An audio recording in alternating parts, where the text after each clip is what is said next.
friends, welcome to K classes. Please like, share and subscribe our channel और हाँ bell icon दबाना ना भूलें। Topic is velocity time graph. आज हम वेलोसिटी टाइम ग्राफ के बारे में पढ़ेंगे, what is velocity time graph, और इसे ही हम सोल्व करेंगे। इसके क्वेश्चंस को हम सोल्व करेंगे वेलोसिटी टाइम ग्राफ में। सबसे पहले हम देख लेते हैं हमारा वेलोसिटी टाइम ग्राफ क्या रिप्रेजेंट करता है। वेलोसिटी टाइम ग्राफ का स्लोप जो रिप्रेजेंट करता है वो एक्सेलरेशन रिप्रेजेंट करता है, और इसके एरिया से हमें डिस्प्लेसमेंट का पता चलता है। जैसा कि हमने डिस्टेंस टाइम ग्राफ भी पढ़ चुके हैं, डिस्प्लेसमेंट टाइम ग्राफ भी पढ़ चुके हैं। डिस्प्लेसमेंट टाइम ग्राफ से हमें डिस्प्लेसमेंट का पता चलता है और वेलोसिटी का पता चलता है। डिस्टेंस टाइम ग्राफ से हमें डिस्टेंस का पता चलेगा और स्पीड का पता चलेगा। बट वेलोसिटी टाइम ग्राफ से हमें कौन कौन सी चीज़ पता चल सकती है। वेलोसिटी टाइम ग्राफ से हमें वेलोसिटी का पता चल सकता है, दूसरा हमें एक्सेलरेशन का पता चल सकता है, तीसरा हमें डिस्प्लेसमेंट का पता चल सकता है। इट मीन्स एक ही ग्राफ से आप तीन चीज़ का पता कर सकते हैं। It means it is most important graph, सबसे इंपॉर्टेंट ग्राफ है वेलोसिटी टाइम ग्राफ। तो हमें पढ़ना है कि वेलोसिटी टाइम ग्राफ हमें क्या रिप्रेजेंट करता है और इससे हम क्या क्या चीज़ फाइंड आउट कर सकते हैं। तो आज का टॉपिक हम स्टार्ट करते हैं वेलोसिटी टाइम ग्राफ से। तो वेलोसिटी टाइम ग्राफ में हम वेलोसिटी टाइम ग्राफ में हमारे पास वाई एक्सिस पर हम वेलोसिटी कंसिडर करते हैं। This axis is Y axis, this axis is X axis. Velocity time graph में हमारे पास वाई एक्सिस पर वेलोसिटी और एक्स एक्सिस पर हम टाइम को रिप्रेजेंट करते हैं। तो हमें वेलोसिटी और टाइम के ग्राफ से पता करना है कि हमारे पास एक्सेलरेशन क्या होगी। सबसे पहले हम एक्सेलरेशन के बारे में ही पढ़ेंगे कि हम स्लोप के बारे में पढ़ेंगे। मीन्स तो स्लोप के बारे में हमें कैसे पता चलेगा, पिछले लेक्चर में मैं बता चुका हूँ। स्लोप के बारे में आपको क्या पता करते हैं, स्लोप से पॉजिटिव और नेगेटिव पता करते हैं कि आपका स्लोप पॉजिटिव है या नेगेटिव है। दूसरा आप पता करते हो आपका स्लोप इंक्रीजिंग है, डिक्रीजिंग है या कांस्टेंट है। यही चीज़ हमें वेलोसिटी टाइम ग्राफ में भी पता करनी है, इंक्रीजिंग स्लोप है, डिक्रीजिंग स्लोप है या कांस्टेंट स्लोप है। या हमारे पास कांस्टेंट स्लोप है। तो कुछ एग्जांपल से शुरू करते हैं ताकि हमें पता चल सके कि कौन सी चीज़ इंक्रीज हो रही है और कौन सी चीज़ डिक्रीज हो रही है। तो हम कंसिडर करते हैं this is our velocity time graph. y axis represent the velocity which is represented by v and x axis represented the time which is represented by letter t and graph is like this। इस तरह का आपके पास graph बना है। तो आपको बताना है कि आपके पास ये स्लोप पॉजिटिव है, नेगेटिव है, और स्लोप से हमें क्या पता चलेगा, एक्सेलरेशन पता चलेगी। तो पॉजिटिव और नेगेटिव कैसे पता चलते हैं, पॉजिटिव और नेगेटिव पता करते हैं हम एंगल से। तो सबसे पहले हम एंगल के बारे में बात करेंगे। एंगल किस में देखते हैं, जो आपके पास कर्व दिया गया है, ये आपके पास लाइन दी गई है, इसमें आपके पास एक्स एक्सिस के साथ या टाइम एक्सिस के साथ एंटी क्लॉकवाइज डायरेक्शन में कितना एंगल बना है, उस एंगल को हम रिप्रेजेंट करते हैं थीटा से। उस थीटा की वैल्यू को आपको फाइंड आउट करना होता है। थीटा की वैल्यू अब यहाँ पर देखिए कितनी है, 90 से कम है। जब भी एंगल थीटा 90 से कम होगा तो वो क्या रिप्रेजेंट करता है कि आपका स्लोप पॉजिटिव है।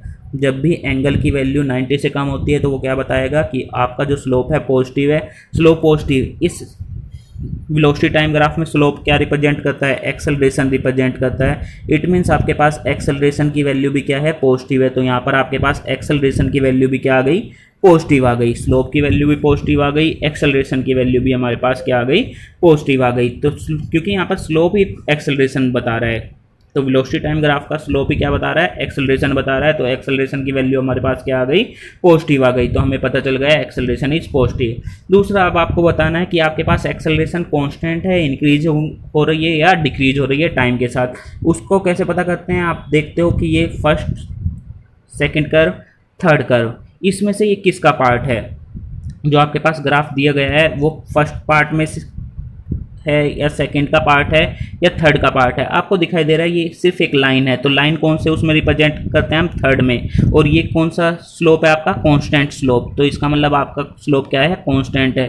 और कांस्टेंट स्लोप क्या रिप्रेजेंट करता है, कांस्टेंट स्लोप रिप्रेजेंट करता है कि आपकी वैल्यू क्या रहेगी, कांस्टेंट रहेगी। स्लोप की वैल्यू कांस्टेंट रहेगी। और वेलोसिटी टाइम ग्राफ का स्लोप क्या रिप्रेजेंट करता है, एक्सेलरेशन रिप्रेजेंट करता है। इट मीन्स आपकी एक्सेलरेशन की वैल्यू कांस्टेंट रहेगी। कांस्टेंट का क्या मतलब है, इट मीन्स आपकी जो एक्सेलरेशन की वैल्यू है अगर 5 प्लस, क्योंकि पॉजिटिव आई है, 5 मीटर पर सेकेंड स्क्वायर है, तो पूरे ड्यूरेशन में कितनी रहेगी, 5 मीटर पर सेकेंड स्क्वायर ही रहेगी, उसकी वैल्यू चेंज नहीं होगी। तो आपकी वैल्यू ये आ गई प्लस 5 मीटर पर सेकेंड स्क्वायर। सेकेंड आप सोल्व करते हैं। सेकंड में आपके पास कुछ इस तरह का ग्राफ दिया गया है, this is Y axis, this is X axis. Y axis पर हम रिप्रेजेंट कर रहे हैं वेलोसिटी v, एक्स एक्सिस पर हम रिप्रेजेंट कर रहे हैं टाइम t, वाई एक्सिस पर हम रिप्रेजेंट करते हैं वेलोसिटी v रिप्रेजेंट कर रहे हैं। तो अब हमें इसे देखना है कि आपके पास स्लोप क्या होगा। स्लोप को कैसे पता करते हैं, मान लेते हैं आपके पास कर्व इस तरह का दे रखा है, तो आप पॉजिटिव और नेगेटिव कैसे पता करेंगे, एंगल से पता करेंगे। आपका एंगल कितना दे रखा है, एंगल क्या होता है, थीटा होता है।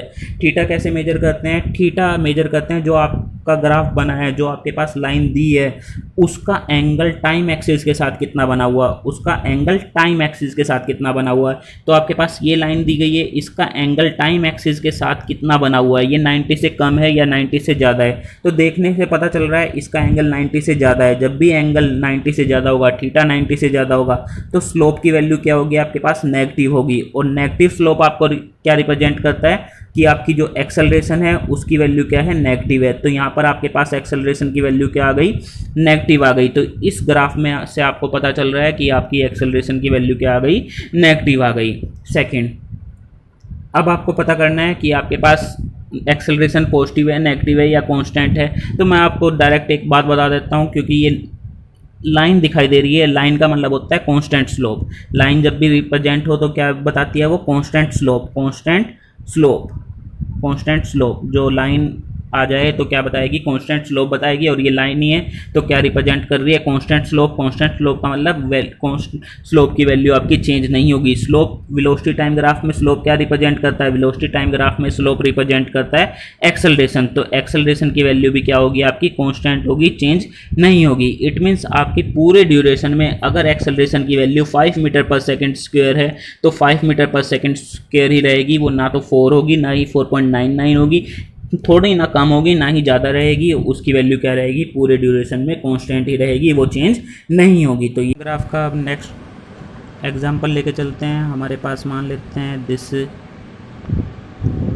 Is Y axis, this is X axis. Y axis पर हम रिप्रेजेंट कर रहे हैं वेलोसिटी, एक्स एक्सिस पर रिप्रेजेंट कर रहे हैं टाइम। जो आपके पास कर्व है, जो ग्राफ है वो कुछ इस तरह का बना हुआ है। तो आपको पता करना है कि आपके पास एक्सेलरेशन पॉजिटिव है, नेगेटिव है, या आपके पास एक्सेलरेशन इंक्रीजिंग है, डिक्रीजिंग है, या कांस्टेंट है। ये चीज़ आपको पता करनी है। ये किस तरह से पता करेंगे, सबसे पहले हमें एंगल देखना पड़ेगा, आपका एंगल कितना बना हुआ है। तो एंगल की बात करते हैं। एंगल कैसे पता करते हैं, एंगल के लिए हम एक पॉइंट कंसिडर करते हैं। यहाँ पर एक पॉइंट कंसिडर किया, इस पॉइंट पर एक टेंजेंट ड्रॉ करेंगे। जो हमने टेंजेंट ड्रॉ करा है उसका एंगल टाइम एक्सिस के साथ देखेंगे। टाइम एक्सिस के साथ जब एंगल को हमने देखा है तो उसका एंगल 90 से कम आया है या 90 से ज़्यादा आया है। यहाँ पर देखने से हमें पता चलता है कि उसका एंगल 90 से कम है।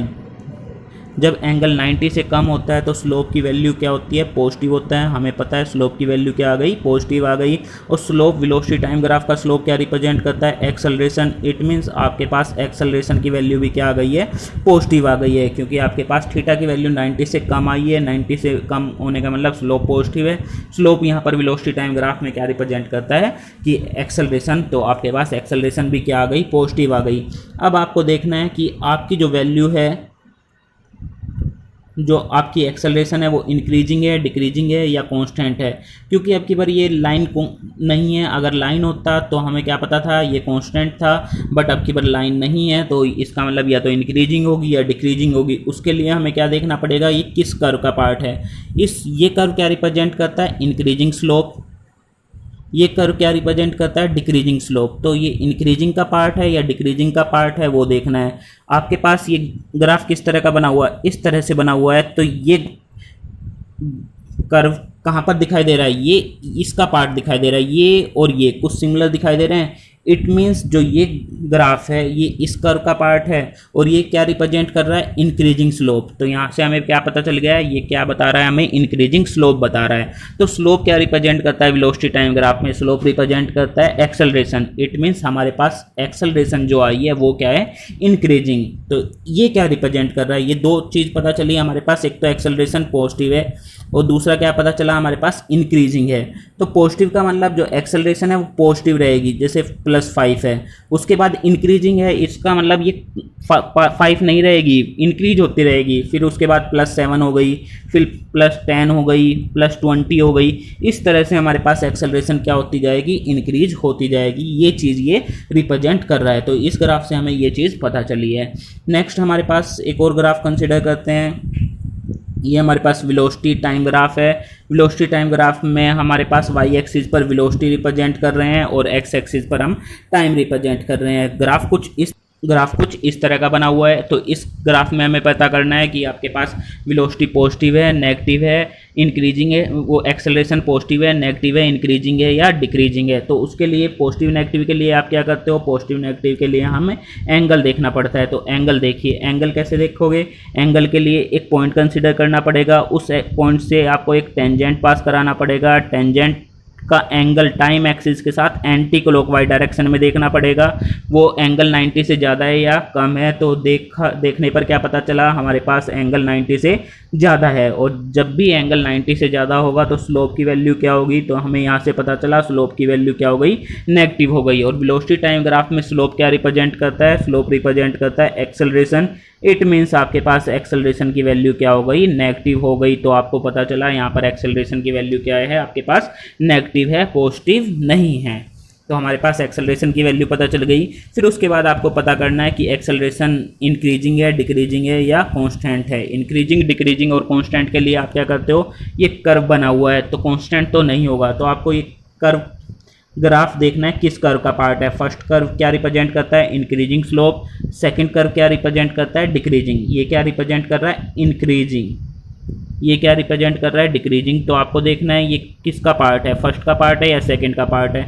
तो आपको कर्व किस तरह का दिखाई दे रहा है, इस तरह का दिखाई दे रहा है। तो ये वाला कर्व कहाँ पर दिखाई दे रहा है, देखिए ये कुछ इस तरह का दिखाई दे रहा है। ये और ये दोनों सेम दिखाई दे रहे हैं। तो ये क्या रिप्रेजेंट कर रहा है, इंक्रीजिंग। इट मीन्स आपकी जो एक्सेलरेशन है वो क्या है, इंक्रीजिंग है, बट वो क्या है, नेगेटिव है। तो नेगेटिव वैल्यू आएगी बट वो क्या होगी, इंक्रीजिंग होगी। कैसे, -5 मीटर पर सेकेंड स्क्वायर, उसके बाद -7 मीटर पर सेकेंड स्क्वायर, -10 मीटर पर सेकेंड स्क्वायर। इस तरह से हमारे पास एक्सेलरेशन की वैल्यू इंक्रीज होगी बट वो क्या होगी, नेगेटिव में होगी। तो ये चीज़ हमें पता चल गई कि आपके पास एक्सेलरेशन क्या हो रही है, इंक्रीज हो रही है, बट उसकी वैल्यू क्या है, नेगेटिव है। तो इस ग्राफ से हमें ये चीज़ पता चली। अब हमारे पास वेलोसिटी टाइम ग्राफ से जो दूसरी चीज़ पता चलती है वो क्या है, हमारे पास वेलोसिटी टाइम ग्राफ के एरिया अंडर द कर्व से हमें पता चलता है कि आपके पास डिस्प्लेसमेंट कितना है। तो आपके पास ये वेलोसिटी है और ये टाइम है। तो इसका जो एरिया अंडर द कर्व है, एरिया अंडर द कर्व कैसे निकालते हैं वो देख लेते हैं। हम क्या करेंगे, सबसे पहले एरिया अंडर द कर्व का मतलब एरिया क्या होता है, multiplication of X axis and Y axis. जब भी आप एक्स एक्सिस और वाई एक्सिस का मल्टीप्लाई करते हो तो एरिया आ जाएगा। यहाँ पर velocity into time, velocity into time, Y axis पर वेलोसिटी है, एक्स एक्सिस पर टाइम है, दोनों का मल्टीप्लाई करिए। मल्टीप्लाई करने पर वेलोसिटी इंटू टाइम क्या रिप्रेजेंट करता है, डिस्प्लेसमेंट। तो तभी तो मैं कह रहा हूँ जो इसका एरिया है वेलोसिटी टाइम ग्राफ का क्या रिप्रेजेंट करता है, वेलोसिटी टाइम ग्राफ का एरिया क्या रिप्रेजेंट करता है, डिस्प्लेसमेंट। तो आपको किसी का भी एरिया अंडर द कर्व निकालना है तो वाई एक्सिस और एक्स एक्सिस की टर्म को मल्टीप्लाई कर दीजिए, जो वो चीज़ बताएगी वही आपका आंसर में आएगा। मतलब एरिया अंडर द कर्व वही चीज़ बताएगा। तो एरिया अंडर द कर्व अगर आपको फाइंड आउट करना है, जैसे इस लाइन का, अगर ये लाइन जा रही है, इसका area under the curve find out करना है तो कैसे करोगे। तो इसे फाइंड आउट करने के लिए आपको क्या करना है, सबसे पहले जो आपके पास इनिशियल पॉइंट होगा, कर्व का जो इनिशियल पॉइंट होगा, जैसे ये लाइन है इसका इनिशियल पॉइंट है, उसे टाइम एक्सिस तक एक लाइन ड्रॉ करोगे, वहाँ से एक एक्स एक्सिस तक लाइन ड्रॉ करोगे। उसके बाद जो फाइनल पॉइंट होगा उससे भी एक लाइन ड्रॉ करोगे, टाइम एक्सिस तक कर दी। उसके बाद क्या करेंगे, ये कुछ ट्रेपीजियम का एरिया दिखाई दे रहा है, ट्रेपीजियम का एरिया फाइंड आउट करिए और वही एरिया आपको क्या रिप्रेजेंट करेगा, डिस्प्लेसमेंट। तो यहाँ से आपको किसकी वैल्यू पता चल जाएगी, डिस्प्लेसमेंट की वैल्यू पता चल जाएगी। तो इसका एक एग्जांपल से हम पहले सोल्व करते हैं। मान लेते हैं आपके पास ये वेलोसिटी है और यहाँ पर टाइम है। जो वेलोसिटी ग्राफ है वो कुछ इस तरह का बना हुआ है। तो आपको अब क्या करना है, यहाँ पर वेलोसिटी की वैल्यू 0 है, इस पॉइंट पर जो ये पॉइंट है इस पर टाइम की वैल्यू 2 सेकेंड है और यहाँ पर वेलोसिटी की वैल्यू 10 आ गई है, 10 मीटर पर सेकेंड। ये ए पॉइंट है, ए पॉइंट पर वेलोसिटी की वैल्यू 10 मीटर पर सेकंड है। अब आपको निकालना है कि आपका डिस्प्लेसमेंट कितना होगा। डिस्प्लेसमेंट क्या किसके इक्वल होता है, एरिया अंडर द कर्व के। वेलोसिटी टाइम ग्राफ में एरिया अंडर द कर्व क्या रिप्रेजेंट करता है, एरिया अंडर द कर्व क्या रिप्रेजेंट करेगा, area under the curve represent करेगा डिस्प्लेसमेंट। तो फर्स्ट पॉइंट को टाइम पे लेकर आइए, ये पहले से टाइम एक्सिस पर है तो इसे लाने की जरूरत नहीं है। लास्ट वाले पॉइंट को टाइम एक्सिस पर लाइए, ये आ गया। अब ये क्या दिखाई दे रहा है, एक ट्रायंगल दिखाई दे रहा है। ट्रायंगल का एरिया आपको पता है 1/2 बेस इंटू हाइट। तो एरिया फाइंड आउट करिए, एरिया क्या होगा 1/2 एरिया। एरिया फाइंड आउट करिए, एरिया किसके इक्वल होगा 1/2 बेस। इस ट्रायंगल का बेस ये दिखाई दे रहा है, तो बेस यहाँ से यहाँ तक, तो ये बेस कितना हो गया 2 सेकेंड। इट मीन्स बेस की वैल्यू कितनी हो गई 2। अब हाइट 1/2 बेस इंटू हाइट होता है। हाइट कितनी दिखाई दे रही है, ये है ट्रायंगल की हाइट, ये कितनी दिखाई दे रही है, यहाँ पर 0 है, यहाँ पर 10 है, तो टोटल ये कितना हो गया 10 हो गया। टोटल वैल्यू कितनी हो गई 10, तो इसकी जगह क्या पुट करोगे 10 पुट करोगे। 2 से 2 कैंसिल आउट हो जाएगा, तो क्या बचेगा 10 बचेगा। और क्योंकि डिस्प्लेसमेंट बता रहा है तो डिस्प्लेसमेंट की यूनिट क्या होती है 10 मीटर। तो यहाँ पर एरिया कितना आ गया 10 आ गया, और एरिया किसके इक्वल आया 10 मीटर के। और एरिया क्या रिप्रेजेंट करता है डिस्प्लेसमेंट, तो यहाँ पर डिस्प्लेसमेंट की वैल्यू कितनी हो गई आपके पास 10 मीटर हो गई। तो आपने यहाँ पर पता कर लिया 10 मीटर इज़ द वैल्यू। एक और न्यूमेरिकल करते हैं इसमें ही। हमारे पास वेलोसिटी टाइम ग्राफ इस तरह का गिवन है। वेलोसिटी टाइम यहाँ से स्टार्ट हुआ है, ये आपके पास ए पॉइंट है, ये आपके पास बी पॉइंट है। आपके पास ए पॉइंट पर वेलोसिटी की वैल्यू 2 मीटर पर सेकेंड है, बी पॉइंट पर वेलोसिटी की वैल्यू यहाँ पर दे रखी है 10 मीटर पर सेकेंड। ए पॉइंट पर टाइम की वैल्यू 1 सेकेंड और बी पॉइंट पर टाइम की वैल्यू दे रखी है 3 सेकेंड। तो आपको पता करना है कि इसका डिस्प्लेसमेंट कितनी होगी, ए से बी तक जाने में कितनी डिस्प्लेसमेंट होगी। तो कैसे फाइंड आउट करेंगे डिस्प्लेसमेंट। डिस्प्लेसमेंट आपको पता है एरिया अंडर द कर्व से फाइंड आउट करते हैं। तो एरिया अंडर द कर्व कैसे बनाते हैं, सबसे पहले जो इनिशियल पॉइंट होता है ए, उससे एक लाइन कहाँ पर लाते हैं एक्स एक्सिस पर, जो टाइम वाली एक्सिस होती है। बी से भी एक एक्सिस कहाँ पर लाते हैं टाइम एक्सिस पर। फिर इसका एरिया देखते हैं, जो ये चीज़ बन गए, ये बन गया आपके पास एरिया। ये किसका एरिया है ट्रेपीजियम का। तो एरिया निकालिए, ट्रेपीजियम का एरिया आपको पता है क्या होता है 1/2 उसके बाद sum of parallel side, sum of parallel side into height. ये आपके पास किसका एरिया होता है ट्रेपीजियम का एरिया होता है। तो ट्रेपीजियम दिख रहा है तो उसका एरिया निकालिए।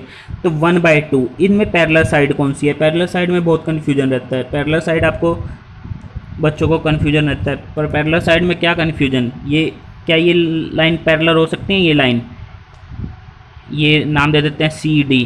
क्या AB और CD क्या पैरेलल हो सकते हैं, नहीं हो सकती। तो पैरेलल साइड कौन सी हुई, ये हुई AD और BC, ये पैरेलल साइड है। तो इनका सम, तो ये कितनी दिखाई दे रही है, यहाँ से यहाँ तक इसकी वैल्यू कितनी है 2 है, यहाँ से यहाँ तक इसकी वैल्यू कितनी है 2 है। और C से B तक की वैल्यू कितनी है आपके पास 10 है। तो अगर ये 0 से शुरू हुआ है, ये 10 है, तो ये कितना हो गया 10 हो गया। यहाँ से यहाँ तक कितना हो गया 2 हो गया। सम ऑफ पैरेलल साइड, तो 2 + 10 इंटू हाइट वैसे तो देखने में आपको ये नज़र आएगी, बट एक्चुअल में ये नहीं होगी। जो पैरेलल साइड के अलावा जो होता है वो होती है हाइट। तो हाइट क्या हुई, ये आपकी हाइट हुई, ये आपकी क्या हुई हाइट। जो आपके पास CD दिखाई दे रहा है या DC दिखाई दे रहा है, वो आपके पास क्या हुई वो हाइट हुई। तो हाइट कितनी हो गई, ये 1 सेकेंड है, ये 3 सेकेंड है, ये 3 और ये 1। तो यहाँ पहले से ही 1 था, ये 3 था, तो ये कितना बचा टोटल, ये बचा 2। तो यहाँ पर किससे मल्टीप्लाई करेंगे 2 से। 2 से 2 क्या हो जाएगा कैंसिल आउट हो जाएगा। तो आपके पास क्या बचेगा 2 + 10 12। 2 + 10 कितना बचेगा 12। तो आपके पास आंसर कितना आ जाएगा, इसका आंसर आ गया आपके पास 12 आ गया। और 12 किस में आएगा, यूनिट क्या होगी उसकी मीटर होगी, 12 मीटर होगी। तो यहाँ पर आंसर कितना आ गया आपके पास 12 मीटर। इट मीन्स ये ग्राफ क्या रिप्रेजेंट कर रहा है, ये ग्राफ रिप्रेजेंट करता है डिस्प्लेसमेंट, और डिस्प्लेसमेंट की वैल्यू कितनी आ गई आपकी 12 मीटर आ गई। तो हमने यहाँ से फाइंड आउट कर लिया डिस्प्लेसमेंट की value. Okay, thank you. We hope you enjoyed our video. For personal online physics classes, you can contact us at 9992125662, or you can email us at kclassesconcept@gmail.com.